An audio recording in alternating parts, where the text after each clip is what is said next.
ಯಾಕೊಬ್ಬನು ಕಳೀತಾ ಇದ್ದಾನೆ, 2000 ದಿನಗಳಿಗಿಂತ ಹೆಚ್ಚಾಗಿ ಕಳೀತಾ ಇದ್ದಾನೆ ಅಂದ್ರೆ ಪ್ರೀತಿಯ ಮಾಯ ಗುಂಗಲ್ಲಿ ಆತನು ಕಳೆದು ಹೋಗಿದ್ದಾನೆ, ಪ್ರೀತಿಯ ಜೇಡರ ಬಲೆಯಲ್ಲಿ ಸಿಕ್ಕಾಕೊಂಡಿದ್ದಾನೆ ಆತನು.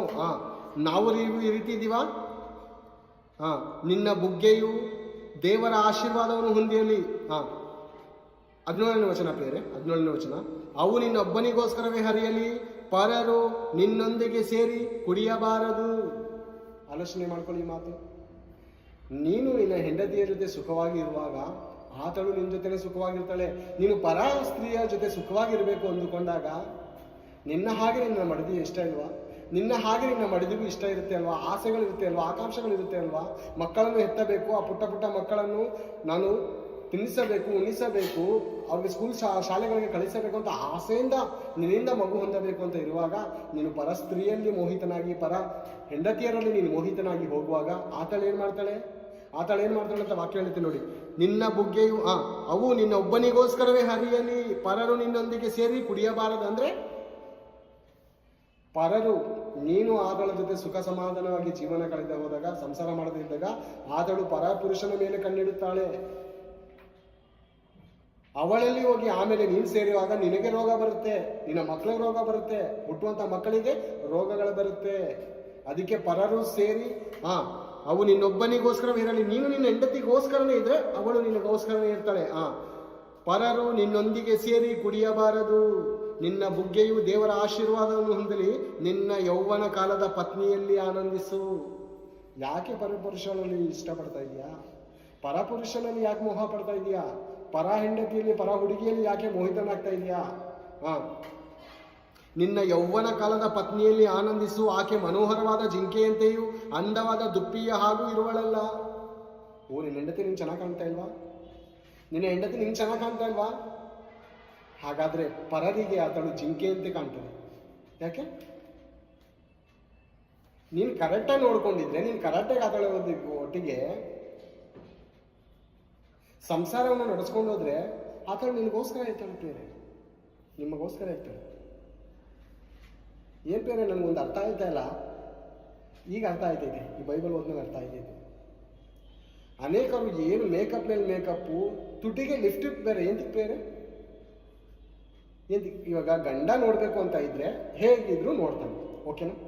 ಈಗ ಮನೆ ಹೊರಗಡೆ ನೀನು ಫುಲ್ಲು ಏನೋ ಮದ್ವೆಗಿದ್ರೆ ಇನ್ನೊಂದು ಸುಮ್ಮನೆ ಲಿಫ್ಟಿಕ್ ಹಾಕೊಂಡು, ಮುಖ ತುಂಬ ಪೌಡರ್ ಹಾಕೊಂಡು, ಏಂತಿಕೆ? ಪರಪುರುಷನಿಗೆ ತೋರಿಸಬೇಕಂತನಾ? ಗಂಡ ನಿನ್ನಲ್ಲಿ ಮೋಹಿತನಾಗ್ತಾ ಇಲ್ಲ, ಅದಕ್ಕೋಸ್ಕರ ಪರಪುರುಷನನ್ನು ಆಕರ್ಷಿಕೊಳ್ಳಬೇಕು ಅಂತ ಈ ರೀತಿ ಓಡಾಡ್ತಾ ಇದೀವ ನಾವು. ಏಂತಿಕೆ ಬೇರೆ? ಮದುವೆ ಸಮಾರಂಭ ಮುಂತೋದು ಓಕೆ ಇರುತ್ತೆ, ರೂಢಿ ಆಗ್ಬಿಡ್ತಾರೆ, ಓಕೆನಾ? ಈಗ ತುಟಿಗೆಲ್ಲ ಕೆಂಪುದೆಲ್ಲ ಬಣ್ಣ ಹಾಕೋಬೇಕಂದ್ರೆ ಏನು ಕಾರಣವೇನು?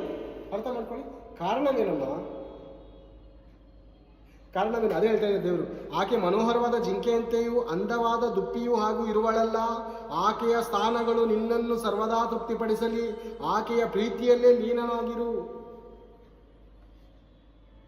ಆತನ ಪ್ರೀತಿಯಲ್ಲಿ ನೀನು ಲೀನನಾಗಿರು. ಪರ ಸ್ತ್ರೀಯಲ್ಲಿ, ಪರಪುರುಷನಲ್ಲಿ ಲೀನನಾಗಬೇಡ. ನಿನ್ನ ಗಂಡನಲ್ಲಿ, ನಿನ್ನ ಹೆಂಡತಿಯಲ್ಲಿ ನೀನು ಲೀನನಾಗಿರು. ಆಗ ಮನೆ ಕುಟುಂಬ ತುಂಬ ಚೆನ್ನಾಗಿರುತ್ತೆ, ತುಂಬ ಅಂತವಾಗಿರುತ್ತೆ, ತುಂಬ ಸುಖಕರವಾಗಿರುತ್ತೆ, ನೆಮ್ಮದಿ ಇರುತ್ತೆ, ಸಮಾಧಾನ ಇರುತ್ತೆ. ನೀನು ದುಡ್ದಿದ್ದು ನಿನ್ನ ಮನೆಗೆ ಬರುತ್ತೆ. ಪರಸ್ತ್ರೀಯಲ್ಲಿ ಮೋಹಿತಳಾದಳ, ಮುಗೀತು, ನಿಮ್ಮ ಸಂಸಾರ ಸರ್ವನಾಶ. ಯಾಕೊಬ್ಬನು ಒಂದು ಹೆಣ್ಣಿಗೋಸ್ಕರ ಅನೇಕ ವರ್ಷಗಳು ತ್ಯಾಗ ಮಾಡಿಕೊಂಡು, ಗೊತ್ತಾಗ್ಲಿಲ್ಲ, ಅನೇಕ ವರ್ಷಗಳು ಆತನ ಕಾಲ ಕಳೆದ್ರು ಮಾವನ ಮನೆಯಲ್ಲಿ ಗುಲಾಮತನದಿಂದ ಕೆಲಸ ಮಾಡ್ತಾ ಇದ್ದಾನೆ, ಮನೆಗಳೇ ಆಗಿದ್ದಾನೆ. ಒಂದು ಹೆಣ್ಣನ್ನು ಪ್ರೀತಿಸಿದ ಕಾರಣಕ್ಕೆ ಗುಲಾಮನಾಗಿದ್ದಾನೆ. ಈ ದಿನ ನಾವು ಗುಲಾಮತನದಲ್ಲಿದ್ದೀವೇನೋ? ಹೆಣ್ಣಿಗೋಸ್ಕರ ಗುಲಾಮನಾಗಿದೆಯೇನೋ? ತಂದೆ ತಾಯಿಯ ಮಾತನ್ನು ಕೇಳದೆ, ಕೆಲಸಕ್ಕೆ ಹೋಗದೆ, ಟಪೋರಿಗಳಾಗಿ ಅವಳು ಮುಂದೆ ಓಡಾಡ್ತಾ ಇದೆಯೇನೋ? ಟೂ ವೀಲರ್ಗೆ ಭಿಕ್ಷೆ ಬೇಡಿ ಪೆಟ್ರೋಲ್ ಹಾಕ್ಸ್ತಾ ಇದೆಯೇನೋ? ಭಿಕ್ಷೆ ಬೇಡಿ ಪೆಟ್ರೋಲ್ ಹಾಕ್ಸ್ತಾ ಇದೆಯೋ? ತಂದೆ ತಾಯಿನ ಸಾಕದೆ ಭಿಖಾರಿಯಾಗಿ ಅವಳು ಮುಂದೆ ಓಡಾಡ್ತಾ ಇದೆಯೇನೋ? ಕೆಲಸ ಕಾರ್ಯ ಮಾಡದೆ. ಜಾಗ್ರತೆ, ನೋಡಿಕೋ. ಏನ್ ಹೇಳ್ತಾ ಇದ್ರೆ ದೇವರು? ಅದೇ ಹೇಳಿದ್ರಲ್ಲ ಅವಾಗಲೇ, ಕಂದ ನನ್ನ ಜ್ಞಾನೋಪದೇಶವನ್ನು ಆಲಿಸು, ನನ್ನ ವಿವೇಕ ಬೋಧನೆಗೆ ಕಿವಿಗೊಡು. ಹೀಗಾದರೆ ನಿನ್ನ ಜೀವನ ಬಾಳು ಬಂಗಾರ ಆಗುತ್ತೆ. ಇಲ್ವಾ? ಈ ಹೆಣ್ಣು ಬಿಟ್ಟು ಈ ಹೆಣ್ಣು, ಏನ್ ಬೇರೆ? ಪ್ರೀತಿ ಅನ್ನೋದು ಏನು ದರಿದ್ರನೋ? ಏನ್ ಬೇರೆ ಮನುಷ್ಯರ ಪ್ರೀತಿ 10 ಜನಕ್ಕೆ ಪ್ರೀತಿ ಬೇರೆ. ಸ್ಕೂಲ್ಗೆ ಹೋದಾಗ ಒಂದು 3-4 ಜನಕ್ಕೆ ಲೈನ್ ನೋಡಿರ್ತಾನೆ, ಇನ್ನು ಕಾಲೇಜ್ ಬಂದಾಗ ಅಲ್ಲೊಂದು 3-4 ಜನ, ಇನ್ನು ಯವ್ವನ ಪ್ರಾಯದಾಗ 3-4. ಇದಕ್ಕೆಲ್ಲ ಪ್ರೀತಿನ ಇದು ಕಾಮ ಕೋರಿಕೆ ವ್ಯಾಮೋಹ ಇದು ಪ್ರೀತಿ ಅಲ್ಲ. ಪ್ರೀತಿ ಅಂದ್ರೆ ಪರಿಶುದ್ಧವಾದದ್ದು, ನಿಷ್ಕಳಂಕವಾದದ್ದು, ಅದು ದೇವರ ಪ್ರೀತಿ. ದೇವರು ನಿನ್ನಿಂದ ಏನು ಬಯಸದೆ ನಿನಗೆ ಗಾಳಿಯನ್ನು, ನೀರನ್ನು, ಆಹಾರವನ್ನು, ಭೂಮಿಯನ್ನು, ಆಕಾಶವನ್ನು, ಸೂರ್ಯನನ್ನು, ಚಂದ್ರನನ್ನು, ನಕ್ಷತ್ರಗಳನ್ನು, ತಾರೆಗಳನ್ನು, ಸಿಂಹವನ್ನು, ಜಿಂಕೆಯನ್ನು, ಮುಂತಾದದ್ದು, ಕೋಳಿಗಳನ್ನು, ಕುದುರೆಗಳನ್ನು, ಮುಂತಾದನ್ನು ಎಲ್ಲ ನಿನ್ನ ಕಣ್ಮುಂದೆ ಇಟ್ಟಿದ್ದಾನೆ. ಅನುಭವಿಸು.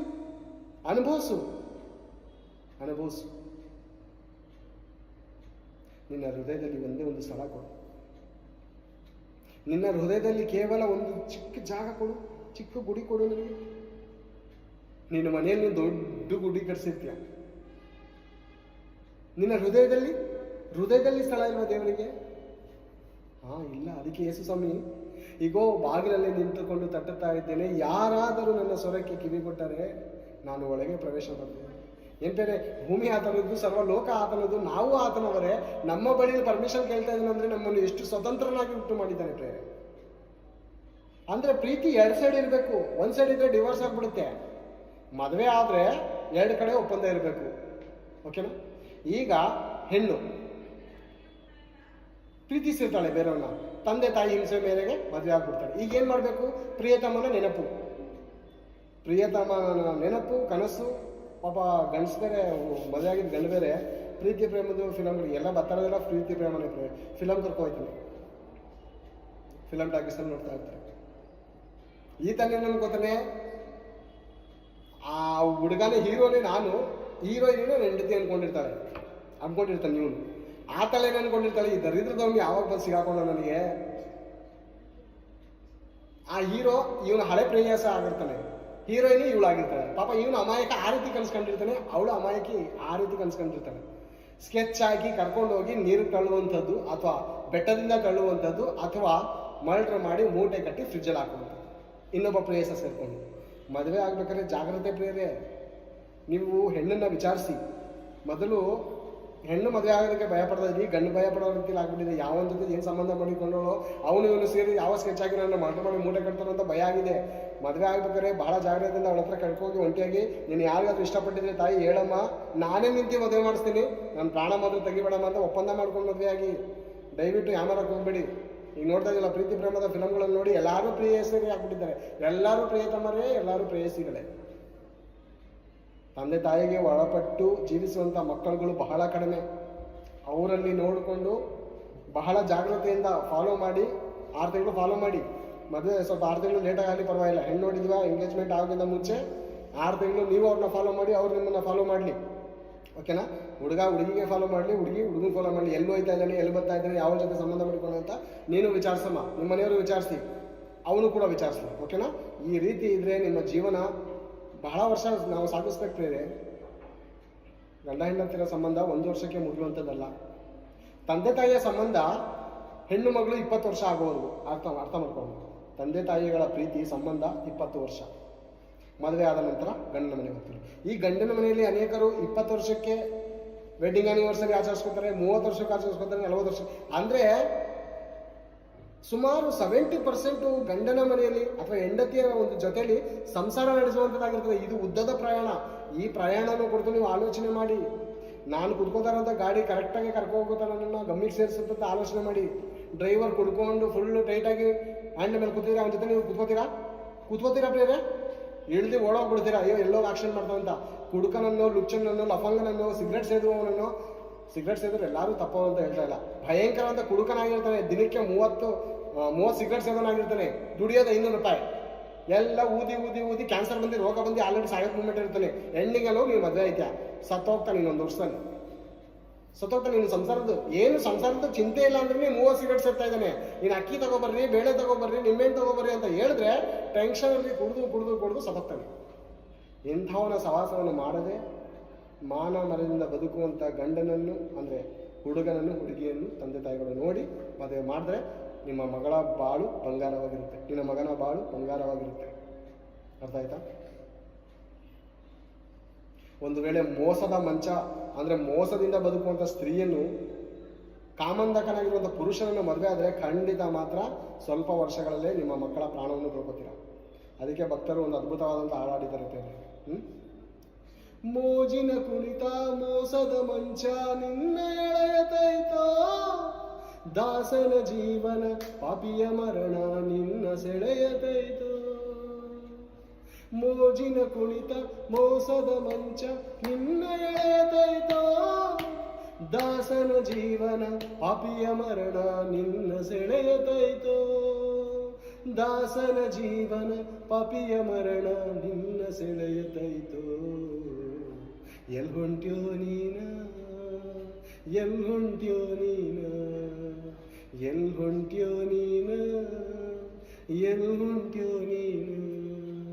ಮುಟ್ಟೋ ಜಾಗ ಎಲ್ಲೈತಂತ ತಿಳಿದುಕೊಂಡಿಯೇನು, ಮುಟ್ಟೋ ಜಾಗ, ಮುಟ್ಟೋ ಜಾಗ ಎಲ್ಲೈತಂತ ತಿಳಿದುಕೊಂಡಿಯೇನು. ಎಲ್ಲಿ ಹೊಂಟ್ಯೋ ನೀನು. ಅಮ್ಮ, ಎಲ್ಲಿ ಹೋಗ್ತಾ ಇದೆಯಾ? ನಿನ್ನ ನಡತೆಯು ಚಂಚಲವಾಗಿದೆಯಾ ಅಥವಾ ಪವಿತ್ರವಾಗಿದೆಯಾ? ಒಬ್ಬನನ್ನೇ ಆನಂದಿಸಬೇಕಿಂತ ಇದೆಯಾ? ಇಲ್ಲ